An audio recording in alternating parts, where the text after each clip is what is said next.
Welcome back, everybody, to the Fantasy Pros Dynasty Football Podcast, brought to you by Reality Sports Online. I'm your host, Scott Bogman.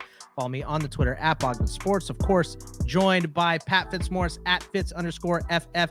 And today we're going to be talking wide receivers from a Dynasty slant with Danny Kelly from The Ringer. A bunch of great stuff that Danny does over there. He hosts the Fantasy Football Show. He's writing up this insane NFL draft guide right now. It is got a lot of info. But before we bring on anybody, I got to just get some housekeeping out of the way up top here. And remember, we have our giveaway, our Gabriel Davis autographed jersey giveaway that we are doing right now. All you need to do is subscribe to our YouTube channel, youtube.com/fantasypros.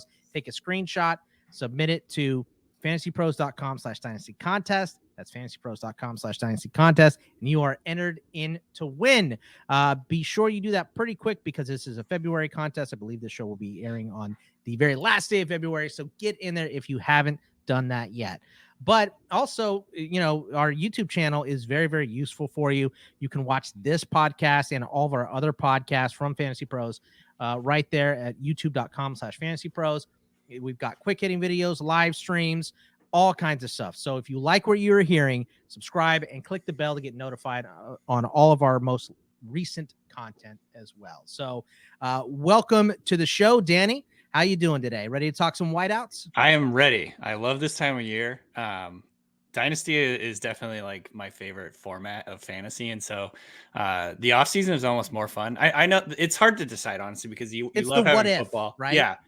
You love having real football. But the NFL season, I feel like, goes so quickly and is so chaotic. In the off season, you can kind of like dig in and make your rankings and do all that. And so I'm in the process of doing my dynasty rankings. I sent you guys my top 10 for the receivers, but I'm still, just FYI to all the listeners, I'm still sort of formulating my full list of everything over the next couple of weeks. But yeah, love dynasty, love this season, love this time of the season.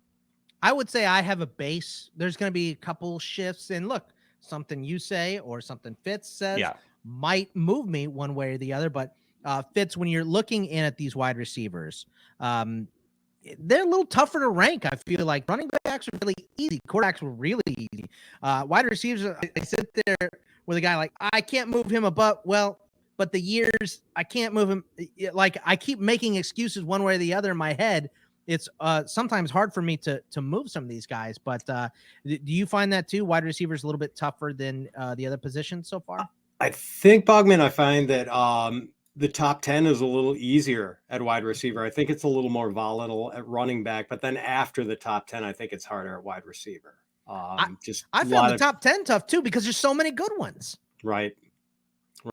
And just wanted to say, I didn't think Danny was going to say it, like, and possibly offend his redraft peeps. So, like, I can tell that Danny is a big dynasty guy. First of all, we play in a dynasty league that we started up for last year. But, like, you know, I think, was it last year or 2 years ago, Danny, you did that article, basically like the convincing people why Dynasty is awesome article.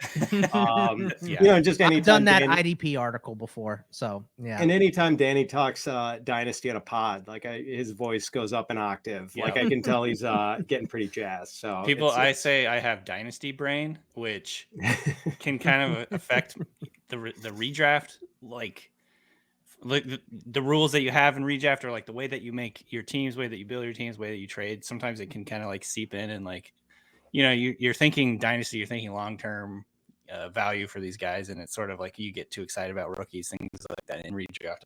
I definitely have to be aware of that. I definitely have dynasty brain with a lot of stuff. I like the thing for sure. I feel like my first mock of the season every year, I'm like, how did I get 4 rookies? It's because I've been talking about the rookie class too much, you know, and I'm so excited about these guys that I'm taking them over vets that are also very, very good. Yeah. So, well, let's dive in and talk about our top 10 because, you know, you gave us your list of your top 10. I put them together and there are some differences here, but interestingly enough, to start here, Fitz, all three of us both start Jamar Chase, Justin Jefferson. ECR is different though. It's reversed. It's the same 2, but Jefferson's 1 and Jamar Chase is 2. So is this a solo tier to you? And do you think that by the time we get to, post draft and people start seriously making their rankings and dropping them into the ECR, that it is going to be Chase 1 and Jefferson 2.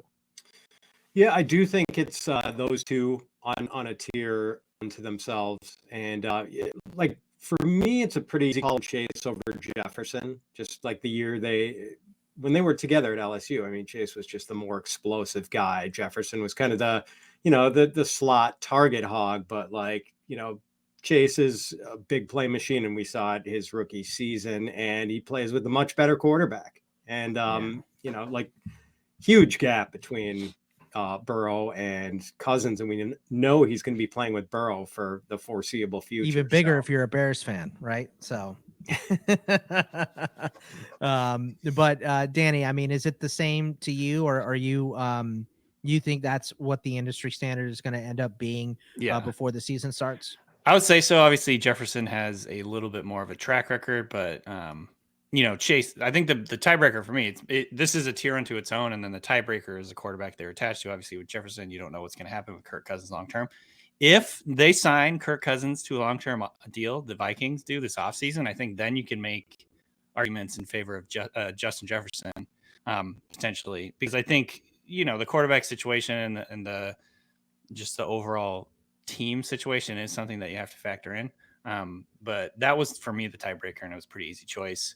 I love both of those guys, and if you really have to choose, you go with the guy that has the quarterback pairing long term, and obviously with Burrow in particular, it's a perfect pairing, and it is the pairing that they had in college, and so that again is another just slight bump up, because there's been moments during the last couple of years where Justin Jefferson had clearly pissed off at Kirk Cousins, and so maybe that's something that you have to factor in just slightly, the fact that he's a year younger.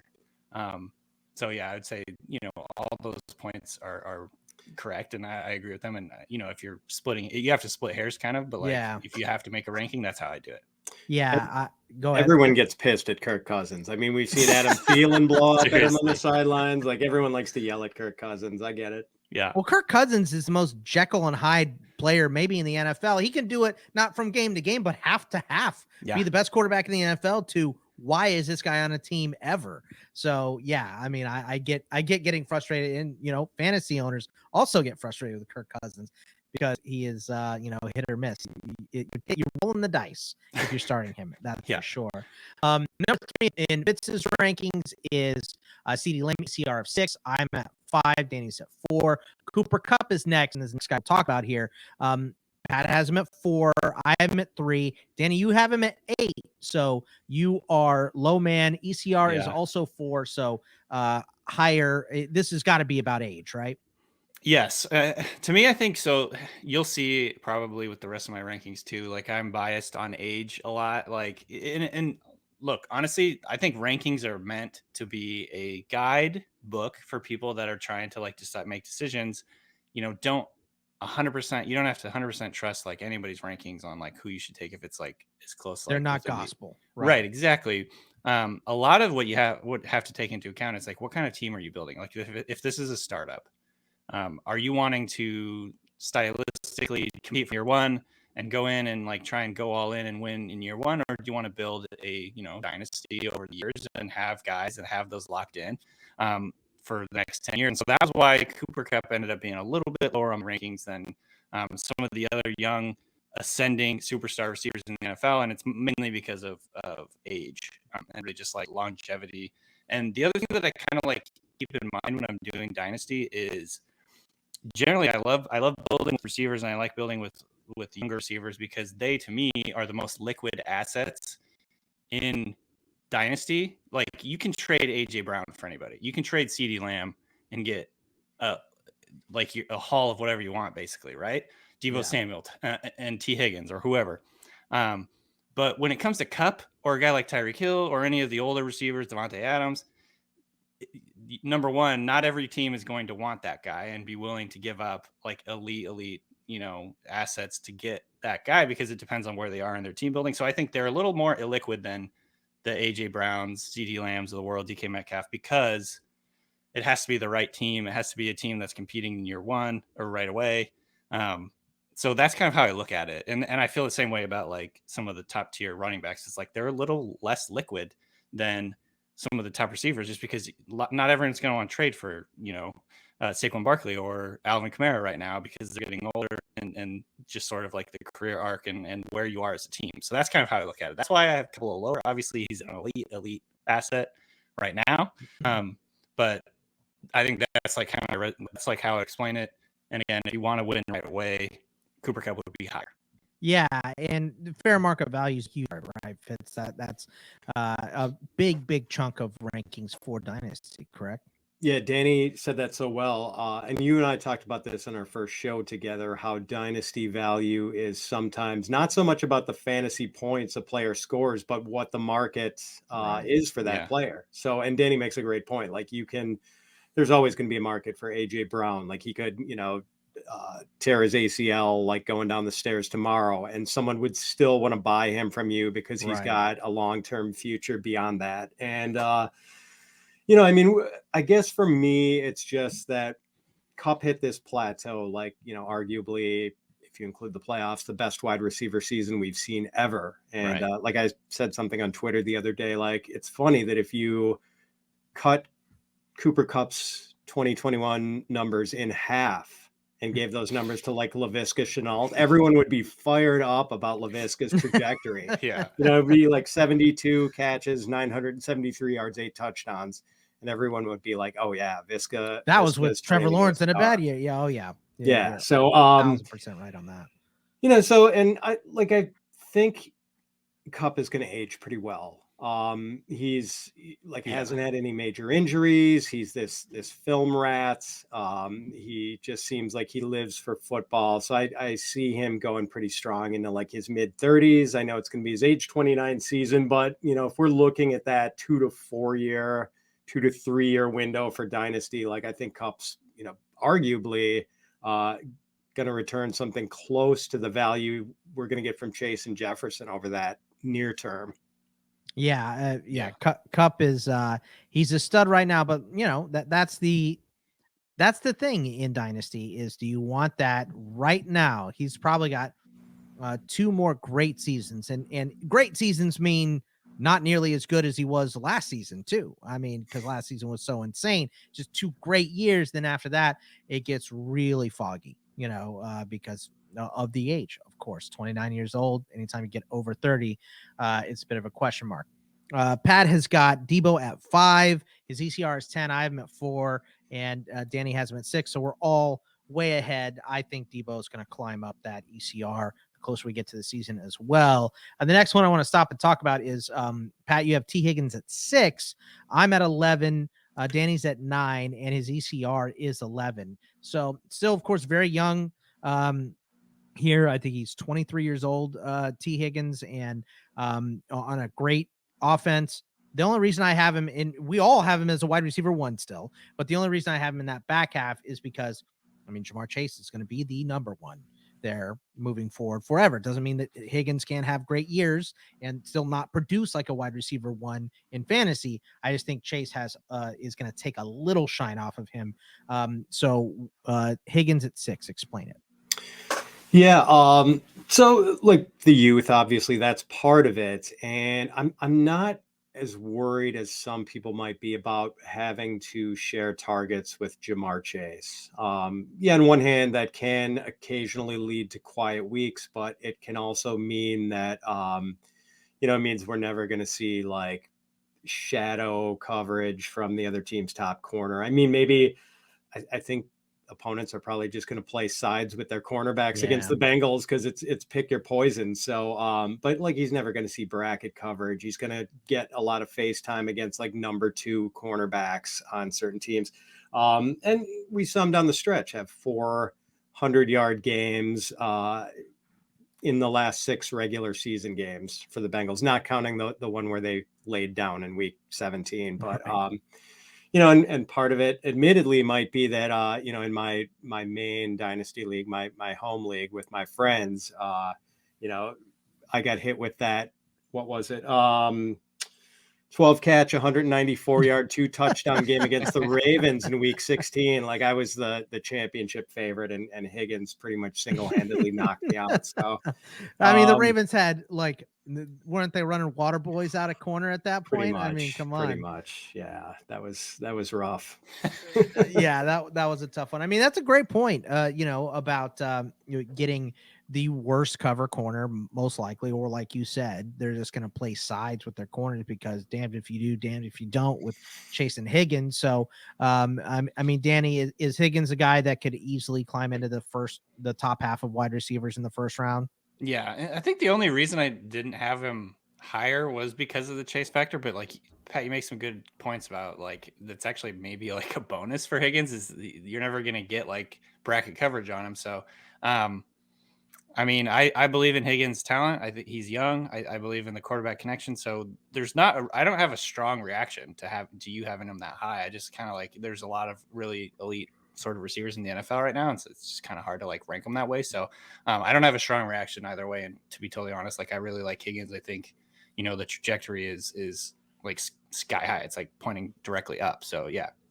That's why I said it was hard for me to rank this top 10 because there's so many good options. And then this draft class is adding so many more great options too. So we'll get to that in a little bit as well. But next on the list is AJ Brown at Pat. You have him at 7. I have him at 6.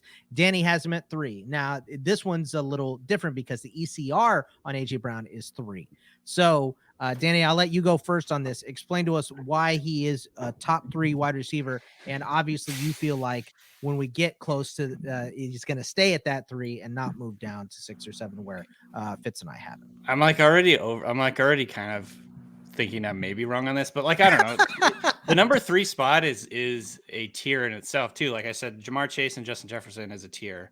And then from there, like I would listen to arguments for like 5 or 6 guys who would be number 3, right? And so I just went with AJ Brown because he's got a little bit more established production than some of the other guys here.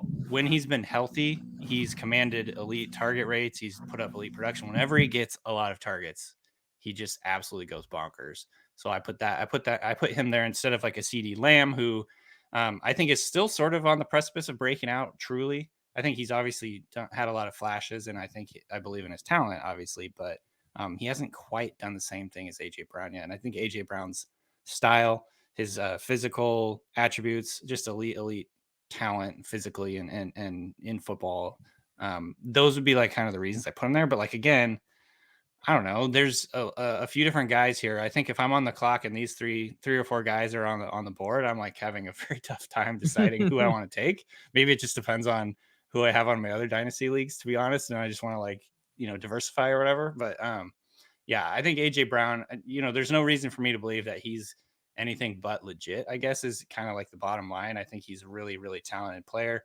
and is always going to be the number 1 target hog in his offense. Yeah, and it's funny about AJ Brown, Fitz, because I remember when he came back off his injury this year, everyone was like, do I start him in DFS? And I was like, I just do not like starting guys that are fresh off an injury like that. And then he goes out and he puts up like 10 catches for 140 yards and a couple scores or something on Thursday night. And I was like, well, I guess I'm an idiot. So, but AJ Brown, the talent is special for him for sure, right? Yeah. Danny made a good point about the not much separation between the from 3 to 8 or so. And I think that's the case here. And like the good point about AJ Brown's ability to just take over a game, which we maybe haven't really seen from CD Lamb yet. Right. With Lamb, I think there's like an eye test thing with Lamb. Like I think it's there and we're going to see it eventually. Like, we're going to see games in the NFL like he had against Texas in the Red River rivalry game in 2019, where he torched them for 3 touchdowns. Thanks, and appreciate that. Sorry about that, Bogman. I just noticed your sweatshirt. And I had I was gonna say, he's wearing a Texas sweatshirt. Yeah, I just take those little shots at Bogman's Steelers. Anyway, but yeah, like AJ Brown is, and I'm not too worried about the fact that he's been a little nicked up the last couple of years. Right. Like maybe some people might hold that against him, but like as far as just a physical specimen too, I mean, it's like the Ole Miss guys, AJ and DK, are just right. hard to beat them as far as just physical prototypes. I mean, yeah, I mean, you're not wrong. They are awesome. The next guy moving down here, speaking of DK Metcalf, is DK Metcalf. And Pat, you have him at 8. I have him at 10. Danny has him at 5. I don't know about you guys. I'm still holding him down a little bit because of that 3-cone drill. Obviously, he's not going to be a good NFL wide receiver because of that. So, no, of course, I kid. But Danny, just a little higher than we are on DK Metcalf. Pat, you're right in line on ECR. You're a little above. I'm a little below. So tell me about DK Metcalf. After you, Danny. So, there might be a little bit of bias involved in this. I'm a Seahawks fan, just full disclosure. Okay.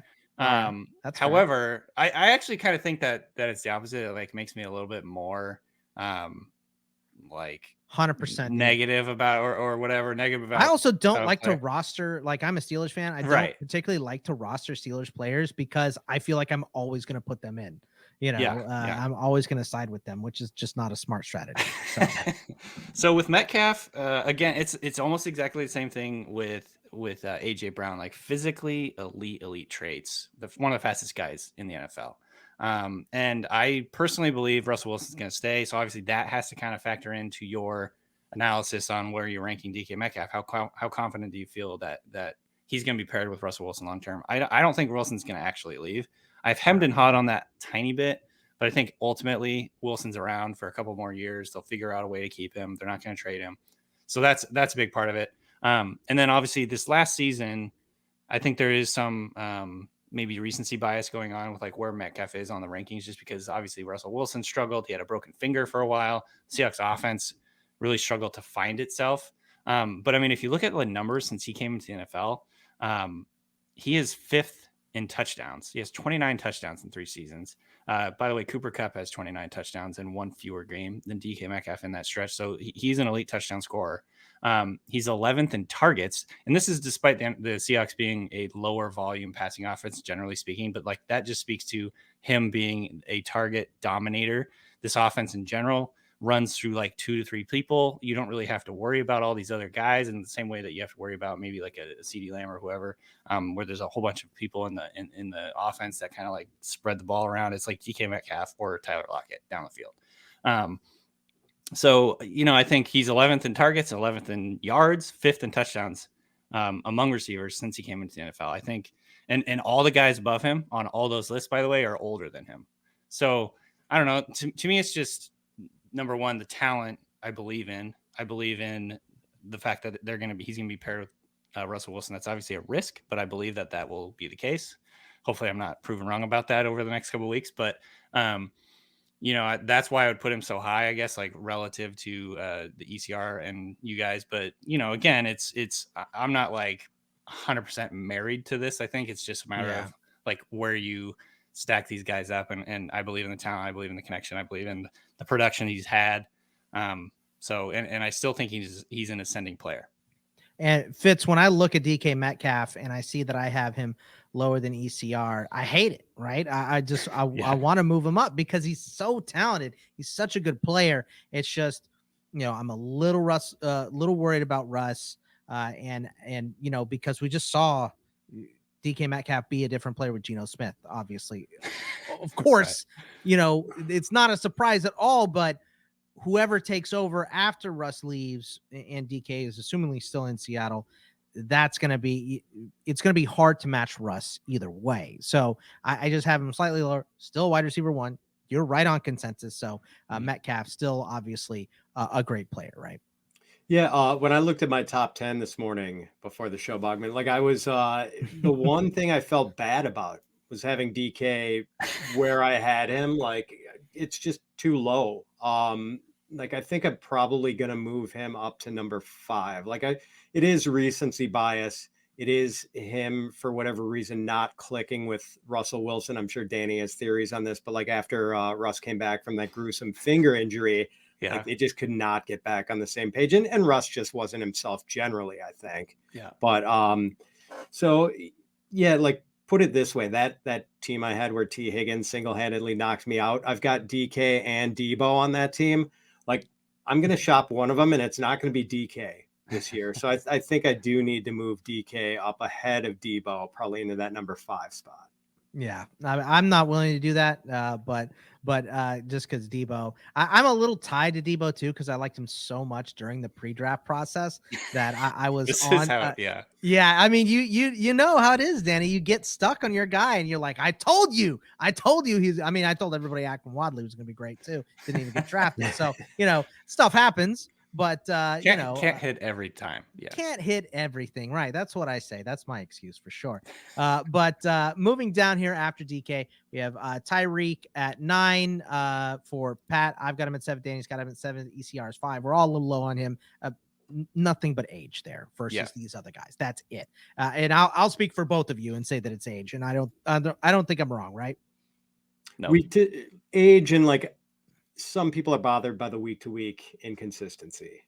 Okay. But it's more about age than that. Yeah, he's a boomer bust for sure. Yeah. So Tyreek Hill is. So and then 10 is Devonte Adams.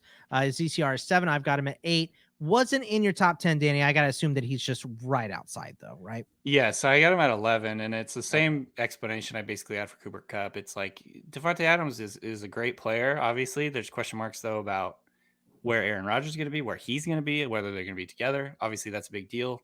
Are you, and again, it's like the liquid nature of like a trade asset. Like, is anyone going to buy this guy at this point right now? Right. Because for what it costs or what you should get for him, it's kind of hard to sell him, honestly, I bet. And so that to me factors in a little bit. Again, it's splitting hairs, but when you're putting these together, when you're doing a startup, you got to think about this stuff and how you're building your team. So that's why I have him slightly lower than some of these younger guys that are going to be around for the next 6-7 years plus. And anyone's ranking that isn't like ours can also be right, because like Danny just said, if you're doing a startup, we're all ranking assuming you're drafting today. That's what our ranking is. But if you have an established team and your team is good, Devonte Adams is worth more to you than DK Metcalf is, because you want to win today. You want to win this year. So that can obviously influence everything. And the last guy I want to mention here, just because I love him and I know you guys too, Jaylen Waddle. Pat, you have him at 11. I got him at 9. Danny, you have him at 10. And Danny, I'll just say this for me. I expected Waddle to be good, and I thought he was a little underrated going in. I did not expect him to be as good as he was in his rookie season. Yeah. I mean, he was outstanding, right? He was very, very good. I will be honest, I thought he was a tiny bit overrated going into last year, and then he proved me wrong. He definitely lived up to the hype and more. And I think the nice part about him is there's a lot of meat on the bone in terms of like how they can utilize him. Obviously, they used him in like a low yak situation. They didn't really have a lot of talent around him. Not what he was at Alabama. Right, exactly. So there's this potential, I think, attached to him. And, I still think there's a chance that he wasn't 100% too, based on like the ankle injury that was still bothering, or foot injury, whatever it was that missed time his final year at Alabama. I think there's a chance we see an even better version of him going forward. Obviously, he's still young, 23 years old. I think getting in an offense where they're not just running really quick game RPO stuff, in theory, will open things up for him, make him more valuable. So I'm definitely bullish on him going forward. I liked both Chase and Devonte Smith a little bit more last year in terms of just my overall like rankings, but I think his situation is better than Devonte Smith right now. For sure. I mean, Pat, I mean, maybe I need to ask Danny to earmuffs this, but if you took Russell Wilson and dropped him into South Beach, right? Damn it. How higher is Jaylen Waddle going? Yes. I mean, he's got to move up boards. Get that average depth of target up, because Danny said it. I mean, like he was great last year, but it was almost like they were using him in that old Jarvis Landry role. And this is a dude who can be a serious lid lifter, and like, let's get some of that vertical action with Jaylen Waddle. But the nice thing about the lower ADOT role, though, this kind of possession receiver thing he was doing, is like he was really consistent week to week this past year. It took a while for the touchdowns to get going, but like Waddle was giving you something almost every week, which a lot of times you don't see from rookie receivers. The nice part about him was you knew that you could start him. You know what I mean? Because there's a lot of guys where it's like unrealized production, especially in leagues where you're not doing best ball, where you're like, oh, he had a really good week, but do I trust him over like some veteran established guy this week? So I'll put him in my starting lineup. And then Devonte Smith was very much like that last totally. year. If you look at their final end of season, scoring or ranking or whatever, it's like, oh, he was a high end wide receiver 2 wide receiver 3 or a low end wide receiver 2, but like I didn't start him ever kind of deal. You know what I mean? Because I was just too worried about the variance. With Waddle, he was a guy that was really actually useful down the stretch last year. So, if you put stock into that, if you value that, I think that's definitely something else to keep in mind here because, you're getting more usable weeks out of them. Yeah, best stance in the NFL too, the Waddle. So we gotta factor that in to his ranking, of course. Look, we're going to move on and talk about some guys that Pat and I have some differences on, and Danny gets to be the tiebreaker. So that is going to be very exciting. But before we get to that, I gotta tell you about Reality Sports Online. And by now, most of you have probably heard of Reality Sports Online, the powerful fantasy sports platform where owners get to build and manage their fantasy team like an NFL general manager. But the question is, have you tried it? It's time to go see what all the buzz in the Dynasty community is about. Free agency, multi-year contracts, a rookie draft, multi-team trades, franchise tags, contract extensions, first-round rookie options, automated contracted salary cap functionality, and much, much more is available. I think it sounds complicated. It's not. The best thing about Reality Sports Online Fantasy Front Office is that it doesn't take any more time than a standard league does. It just requires more strategy. That's it. Think you're among the fantasy elite? Well, this is the platform to test your mettle. Still not sure? You can test out your general manager skills for free FREE in a mock free agency auction right now. If you like what you see, use a promo code FantasyPros, which is not case sensitive, but it's all one word, FantasyPros, to receive a 10% discount on your team or league today. Fantasy just got real at realitysportsonline.com. All right, Danny, you ready to be the tiebreaker on some of these? First one, you're actually not a tiebreaker between Fitz and I.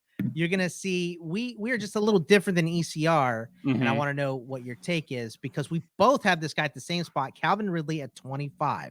And I think the reason, and Fitz, you could correct me if I'm mistaken on this, is because we just can't have him as a wide receiver 2 without knowing something about him coming back. If he gets traded, if he gets moved, if he comes back to Atlanta, all great. Definitely would move much higher than 25. His ECR currently is 17. Fitz, am I right in my assuming that you just can't put him at wide receiver 2 until we hear something about him?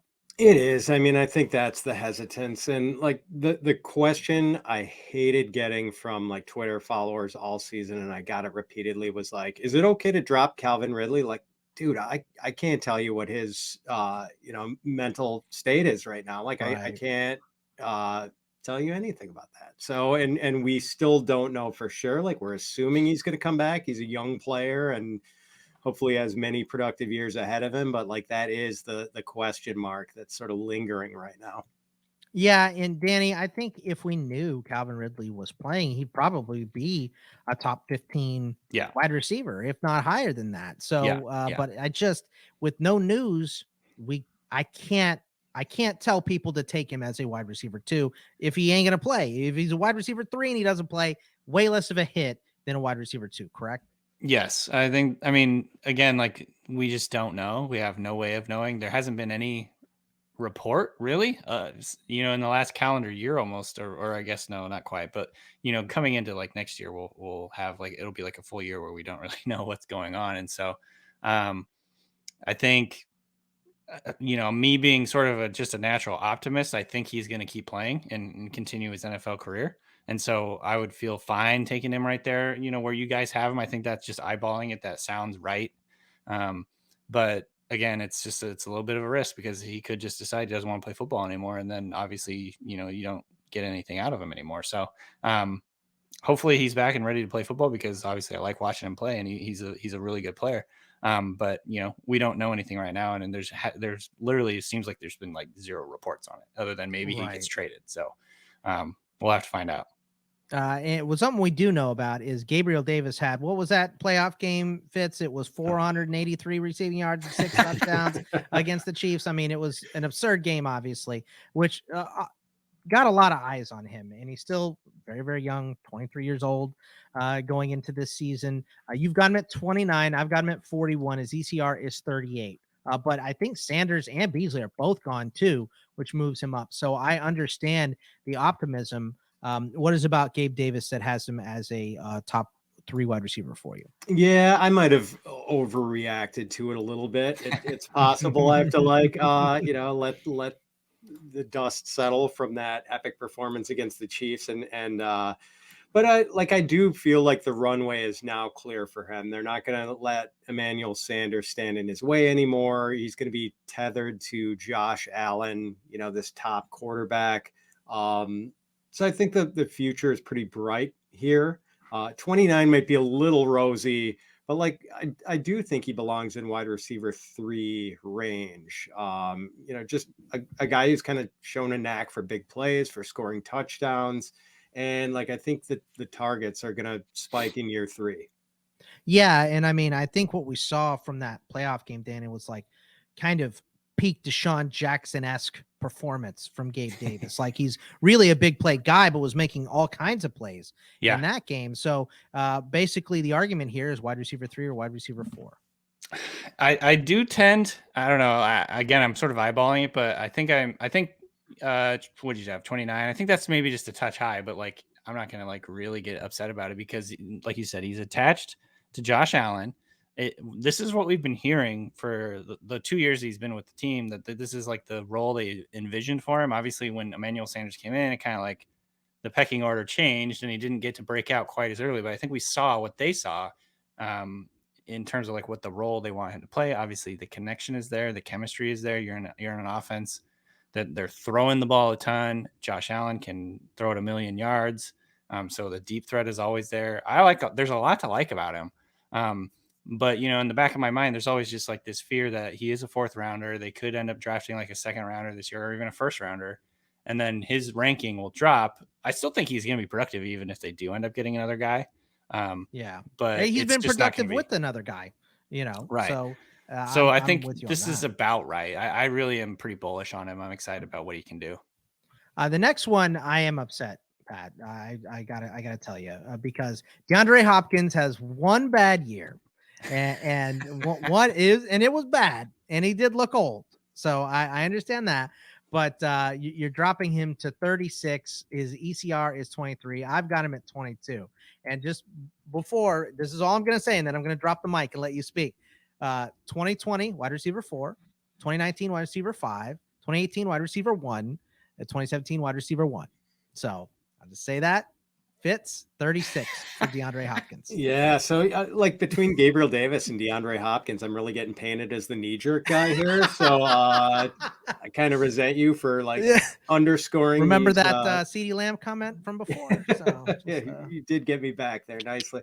So yeah, I'm a little worried about Hopkins and how he's going to age, being the guy who seems to not really want to practice that much, and it's going to be harder to tell if it's a real injury. I mean, he's always kind of been the guy who sometimes the Ben Roethlisberger of wide receivers. Yeah. And but until this year, he was still, maybe missed a couple practices, but he was always the guy who answered the bell on Sunday, and then it stopped happening this year. So I don't know. I mean, it's I kind of want to get out on him while the falling knife. You don't want to be the guy to catch it. Exactly. And I'm a little worried about, how it looks with DeAndre. I'm not worried about how Cooper Kupp is going to age, but I'm worried about how a guy like Nuke is going to age. Now, there's no way for me to talk him into a top wide receiver 2 for you, right? Top 24 wideout. Yeah, I don't think so. Can't do it. All right, Danny. So tiebreaker, is Hopkins the wide receiver 2 right now, or has he fallen to a wide receiver 3 at this point? It's tough. So again, I'm eyeballing it. I think he's more of a wide receiver, a low end wide receiver 2. But that being said, I actually agree with everything that Pat said there about the worries that are around him. I think so basically, again, it's like a question of what type of team are you building and how that's basically how you would rank him. Again, it'd be more like a tier. I'd put him in the same tier as like, say, Keenan Allen, Tyler Lockett, guys that are like getting close to being 30 years old, but can be still very effective for your team if you're looking to make a championship run right away. And I think that again goes into the rankings, and I think that's like some of the gray area that like makes these things so hard. But like overall, number one, a little bit worried about like the Cliff Kingsbury regime in Arizona. Yes. In terms of like the offense they run, doesn't really maximize him, doesn't really maximize Hopkins, doesn't really maximize Kyler. Kyler seems upset, or at least that's sort of like the rumblings right now. Yeah. He's unfollowing all the Cardinals stuff on his social media Hate accounts. that Pat and I have talked about. Stuff. Hate that's news, but it's news. Yeah. On one hand, there is a potential here that he could have like a big rebound year in 2022 because you're losing potentially Christian Kirk. Zach Ertz is a free agent. Remind me, they have a couple other guys that are like basically leaving, and they're both their running backs are leaving. So there's like this chance that he could just be a target hog. But if you look at like his underlying numbers this last season, he was just living on touchdowns, and I don't think you can necessarily depend on that going forward. So I fall right sort of in the middle. I think it just depends on what type of team you're wanting to build. I don't think he's like gonna fall off the age cliff right away. But you're going to have a guy who is dependent on touchdowns. If he doesn't score touchdowns, he's not going to get you big weeks because his target rate is not as high as it used to be. It was like, several points lower than his career average this last year. So that's like definitely worrisome. So, I kind of fall in the middle again, not trying to fence it, but I don't think he is a bad asset at this point in terms of dynasty, but he's definitely sort of like right on the edge of being one. So I'm glad you mentioned the Kingsbury thing though, Danny. I mean, he hasn't gone over the age cliff, but he might go over the cliff. Yeah, there you go. Good one. Well, I know I'm a Homer Texas fan, but I have no idea why Cliff Kingsbury got fired from Texas Tech and then hired by the Arizona Cardinals. Still doesn't make a lot of sense to me. He probably should have just stayed the OC at USC, but what do I know? I'm going to group the next four together because it's all guys I'm a little bit glass half full on, and Pat is a little glass half empty on. So we'll just burn through these four real quick. I've got Keenan Allen at 19. You have him at 37 fits. His ECR is 18. Juju, I have at 26. You have at 49. We're both kind of in between as his ECR is 39. DJ Chark, I have at 38. You have at 50. His ECR is closer to you at 49.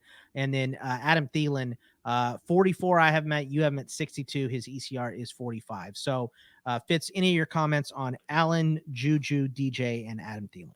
I'm probably too low on Juju, and I think we're going to see an adjustment no matter what based on his landing spot. If he goes to the Chiefs, I'm going to shoot him up like probably 20 spots. Right.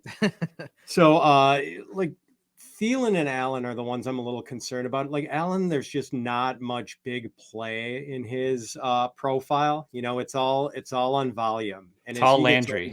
Yes, exactly. He has gone full like early career Jarvis Landry. And that's the thing. Like, yes, he stayed healthy after he struggled with injuries his first couple of years. Like, I don't know, you can't call him injury prone. You can't call him super durable.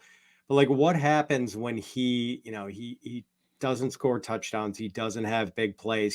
He's got to live on volume. And as he gets into his 30s, like having to take those, all those hits he takes, he lives over the middle, and like, that's a hard way to make a living for an older receiver, so I worry about that a little. And Thielen, we've just seen the efficiency dip. I think, career low 10.8 yards per catch, 7.6 yards per target, which is pretty gross. Like we keep waiting for the touchdown regression that never happens. He always scores like 12 touchdowns no matter what. But I just like, plus, Jefferson is the alpha here. So I think there's kind of a low floor for Thielen. Who's the one guy I'm forgetting about in the quartet you gave me?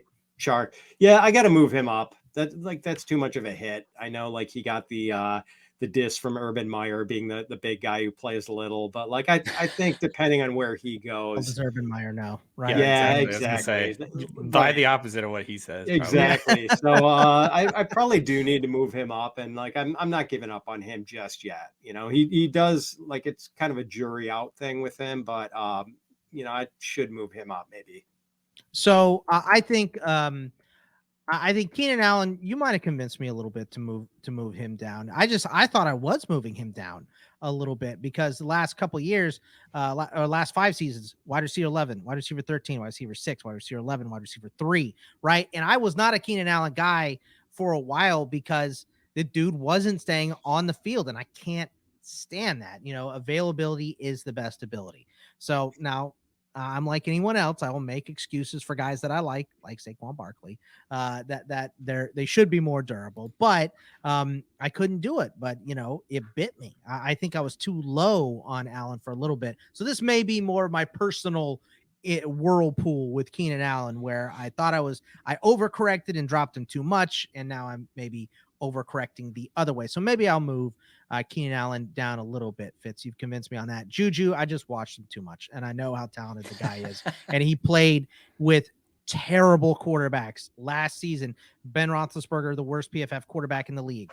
The year before that, Mason Rudolph for part of the year, and then Duck Hodges for part of the year after Ben went down. And then the year before that, he was a little banged up.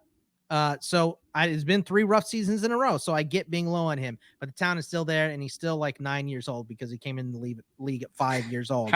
How old is he? He is 25. Right. Jeez. So he born in 96. So he did come in the league at like 20. So the guy is still very young.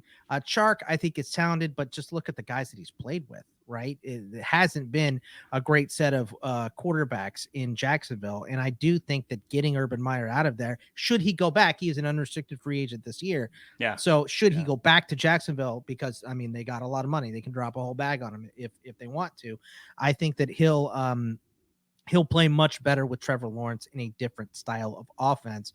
And then Adam Thielen, I mean, we keep waiting for the cliff to fall off, but 32, he's, scored 39 touchdowns in his last 4 seasons. So the touchdowns, they're just there, so he's going to have to like be out there with a walker to not score a touchdown or something. So that's why I still have him as a, wide receiver 4 here. So Danny, your thoughts between Allen, Juju, Chark, and Thielen?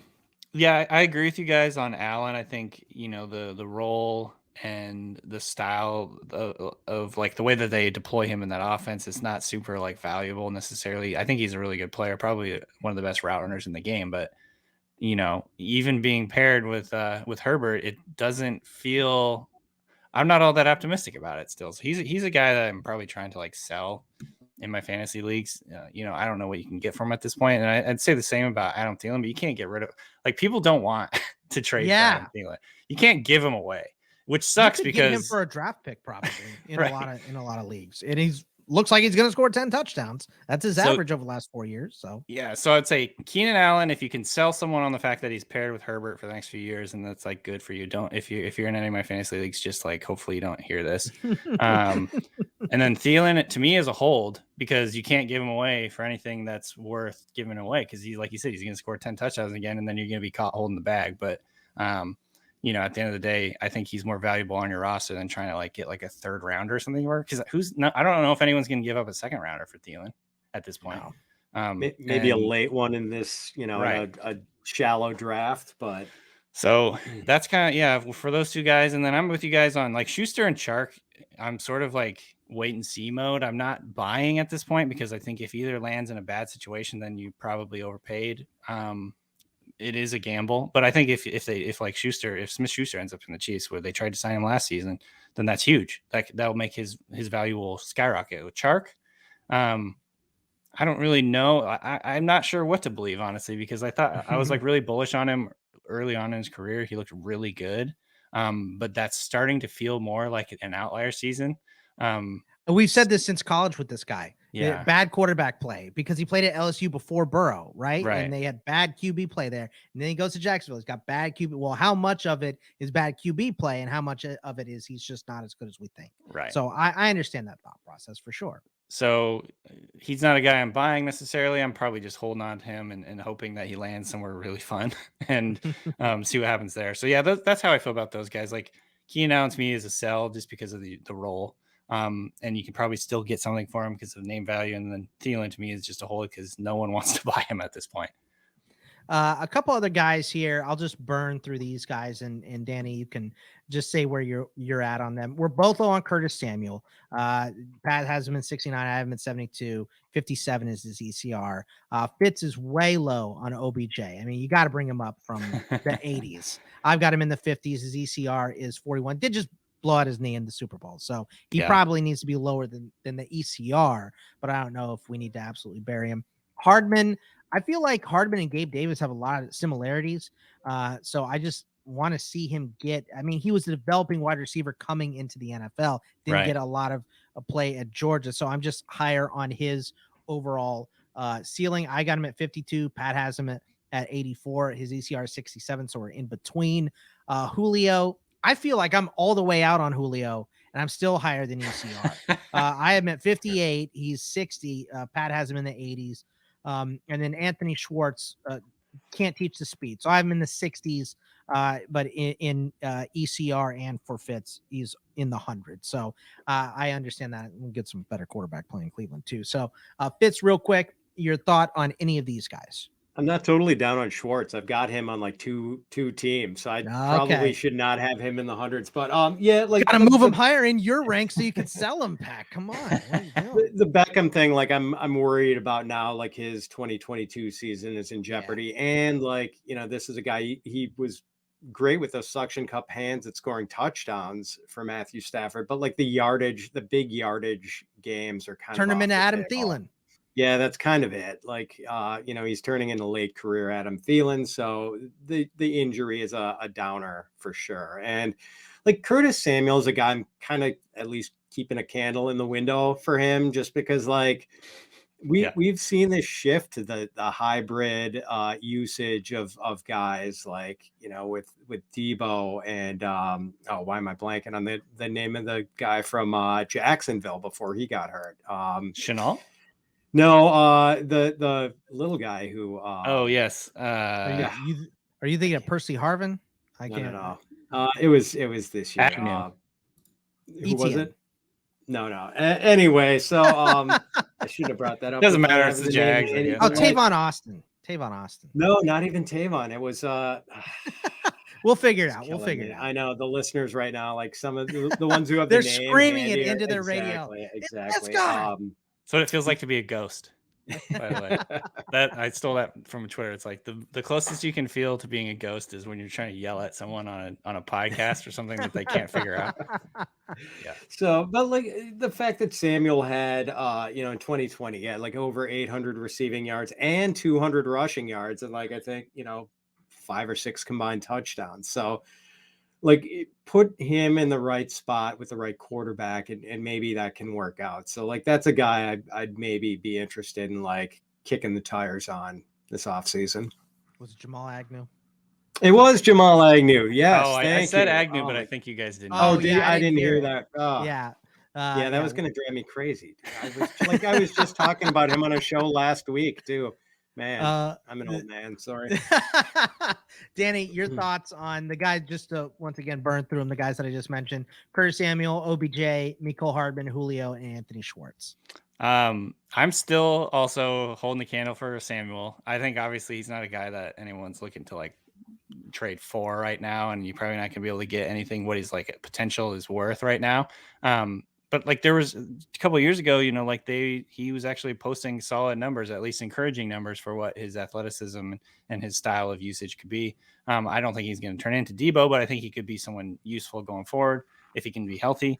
I think the Hardman thing is tough because I agree with you that he has shown potential and that he was always going to be a raw prospect coming in. Like he barely played receiver before he was drafted. There are times where he looks like the fastest person in the world. Like there's times where like when he hits the gas, he's the fastest player on the field. That And that touchdown might include, against like, Buffalo. Tyreek Hill. Yeah. Yeah. So it's like crazy how fast he is. However, I feel like I've seen enough that I definitely like side on like the low end for Hardman. I'm not really just like they just ended up playing like Pringle and stuff above him last year. I'm just not super optimistic that he's ever going to put it together. The traits are there, but I just don't know. It's like a hard position to learn once you get to the NFL. And I think at this point, the Chiefs are sort of like running out of patience with him, but we'll see. There's always a chance. Schwartz is a guy. Didn't he have in like week 1? He had like double-digit PPR points. It's like, who is this? Like, where'd this come from? I was expecting him to like sit on the bench all year. And I'm like Pat. I've got a couple of shares of him just because of the speed thing. Like, you know, hopefully that like that's one trait that he has that no one else can. Like, you can't teach that kind of speed. Is world-class speed. So I'm hoping that will pay off. And obviously with sounds like Jarvis Landry is trying to get out of Cleveland, or at least that's how it looks right now. Obviously, Odell Beckham's gone. I don't know if Donovan Peoples-Jones is necessarily like an alpha type guy. So there's a chance that he could just inherit a pretty good role in this offense. And, you know, if this offense improves and starts to put things together again, then that could be interesting. So he's a guy that I'm definitely holding on to in a couple of leagues, hoping for the best, but I don't have high hopes necessarily for him or Hardman at this point. Yeah, in week 1, it was 5 targets, 3 catches for 69 yards, which was his best receiving game of the year. But I mean, he did nothing after that. Yeah, he didn't do anything, but he did return kicks and punts, and he had against the Chargers, he had 5 for 109. He had 54 yards against the Cardinals. He had 4 returns for 70 yards against New England. So it's like, just get the ball in this dude's hands. And throw him a damn screen pass and let him run with it. He's fast. So hopefully Cleveland will wise up and get him a little more use. Now, before we go, we of course have to talk about this rookie crop here, Danny. And you were writing the draft guide over at the Ringer, of course. So I feel like there is 7 wide receivers at the very top of this class. And then the second group is still really good, like borderline first round picks in a lot of drafts, but they're going to go day 2, day 3, just because the top 7 are so awesome. So do you have a tier when you're looking at this class? Do you think it's the top 7, or is there a shorter tier group for you? And then the secondary group is also great. So, I mean, where do you even start with this rookie class? So, yeah, it's tough right now. If I'm being completely honest, I feel like Treylon Burks is in his own tier. Okay. He's my number 1 too. And I think he's Pat's also. Like, if you miss on Burks, and you're probably gonna, because he's gonna be like in most drafts, the first player picked, or at least the first 2 picked. If you miss on him, then it becomes a little more difficult, because I think like Garrett Wilson, Drake London, Jameson Williams, Olave, Dotson, and then who did you have for your 7th guy? David Bell, I guess. No, Mechie. Mechie. Okay. Mechie. Because I would like throw in George Pickens, David Bell, Justin Ross. Pickens Jalen is my Tolbert. 8. There's a whole bunch of guys. Yeah, it's so good. This class is so good. So I would probably say that Burks is in his own tier, and then you've got a tier with Wilson, London, Williams, Olave. Okay. So that would be like kind of how I do it, and then from there, it's anybody's guess what you like, because obviously I think like Jahan Dotson, he reminded me a lot of Deontay Johnson with better hands. David Bell is kind of like a Tyler Boyd type guy, not like an electric these athlete. wide receivers have better hands than Deontay, by the way, speaking as a Steelers fan. So, you know what I'm saying. Yep. So that would be kind of how I rank it. Burks, and then in his own tier, and then you could really get into the nitty gritty with like whether you like Wilson, Drake London, Jameson Williams. Again, they're all 3 different, like wildly different style receivers. So it just kind of depends on what you're looking for.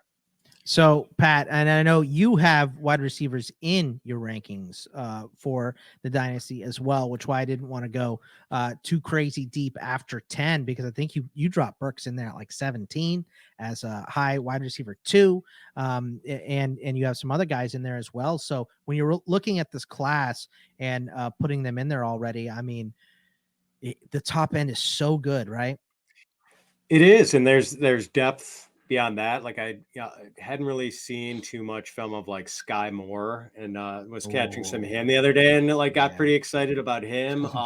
Like Pickens is really fascinating, because like we haven't seen the best of him for a while, but like I feel like the top end for Pickens could be like, possible like first round pick. Yeah. Good. Mhm. So like I think if he would have played, he would have been in that top group without. I think the thing keeping him out is probably non-athletic things like Right.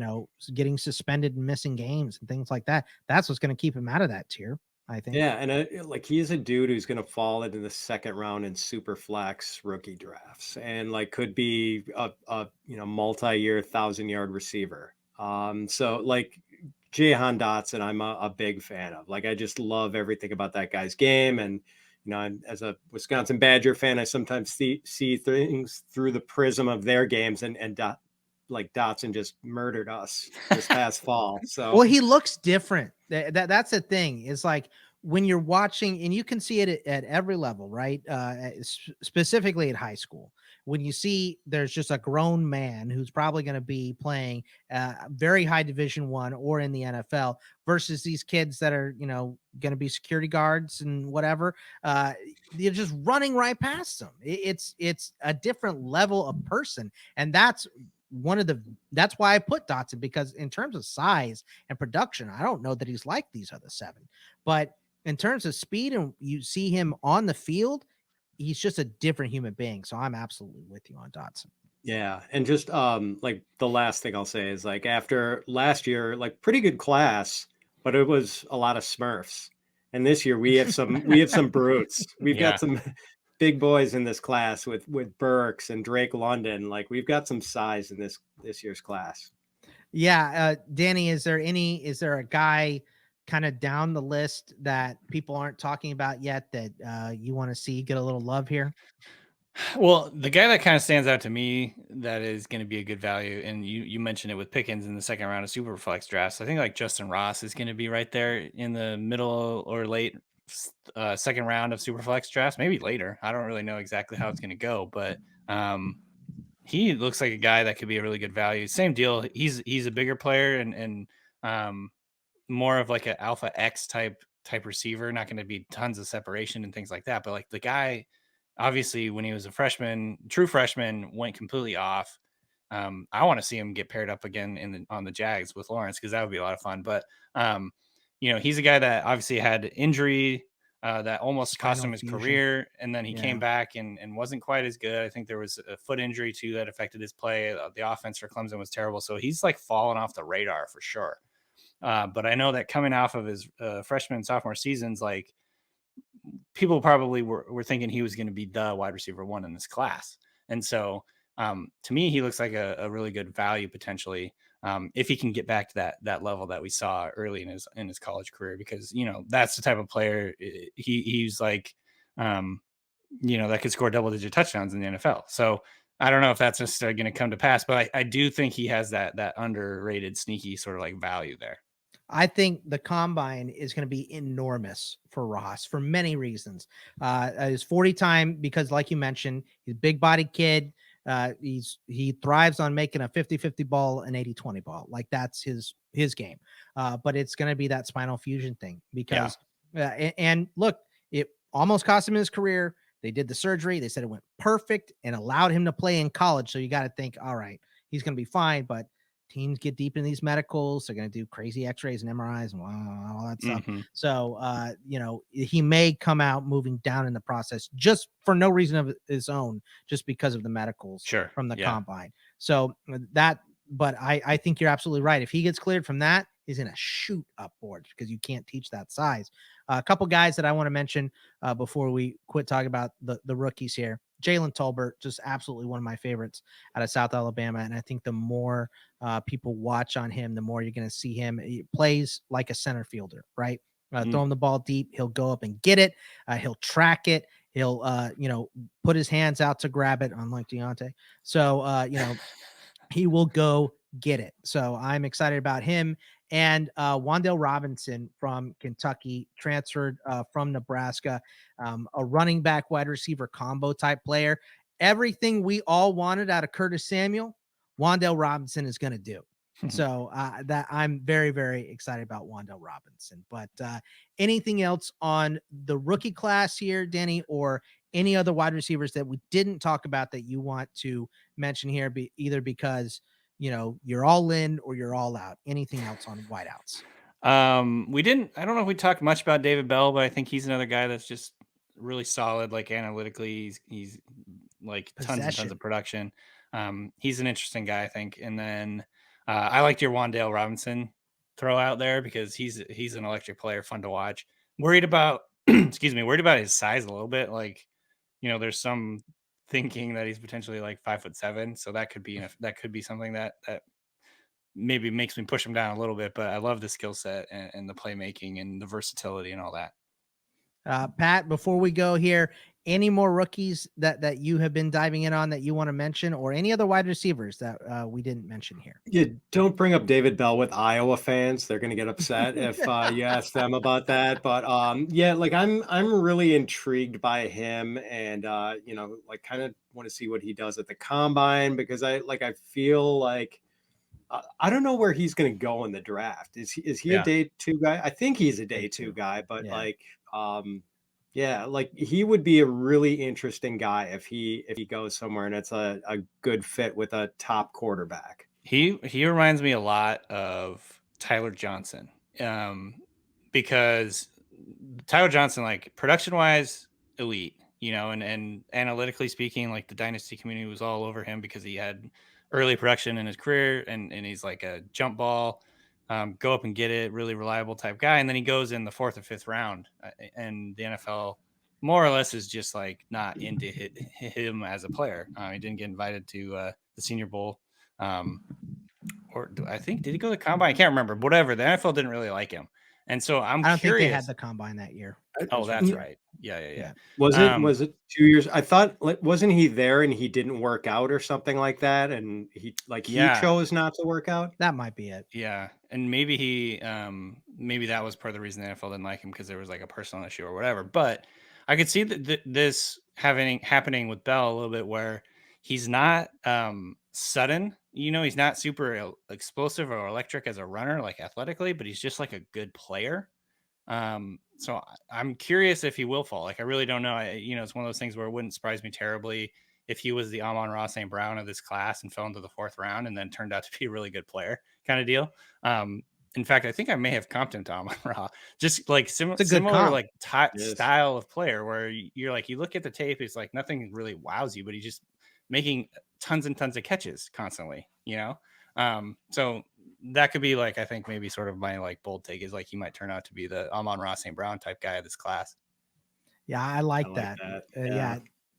David Bell, definitely going to be a fun player to watch. This class is so good. I mean, Khalil Shakir, Kyle Phillips. I mean, we haven't even like gotten to. We didn't even scratch the surface of this class. So we will definitely come back to it before the draft happens for sure. So be sure you're sticking with us. And Danny, thank you so much for joining us here on the Fantasy Pros Dynasty Football Podcast. And at Danny B. Kelly on the Twitter. You're hosting the Ringer Fantasy Football Show. You're writing the NFL Draft Guide. What else is coming up for you? What do you want to plug? So the Ringer Fantasy Football Show is temporarily the Ringer NFL Draft Show for the next couple of months until the draft. And so check that out. It's on the Ringer Fantasy Football Show feed. So it's a little bit confusing, but it is currently the NFL Draft Show just for the draft season. Then we're going to switch back to fantasy. ITL. That's right.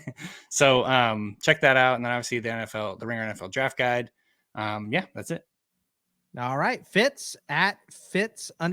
Going to be heading to my old stomping grounds this next week in Arizona. So what is coming up for you, my friend? Yeah, that's it. Get out of the snow. We're getting 5 inches in Chicago tonight, I think. So that's about it. Just, moving DK Metcalf up my dynasty rankings. And other than that, just kind of chilling out. All right. Yeah. And for me, at Bogman Sports on the Twitter, I'll be having a mock draft coming out in the middle of March. That's going to be a 3-rounder for Fantasy Pros, of course. And you can check out all my stuff over to inthisleague.com and check out my Twitter at Bogman Sports as well. And we will see you guys next week. Have a great week, everybody.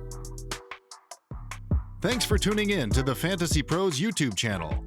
Don't forget to check out our featured videos. And while you're at it, make sure to follow us on Instagram, Facebook, and Twitter at Fantasy Pros, so you can get the latest news and updates to give you the edge you need in your fantasy league.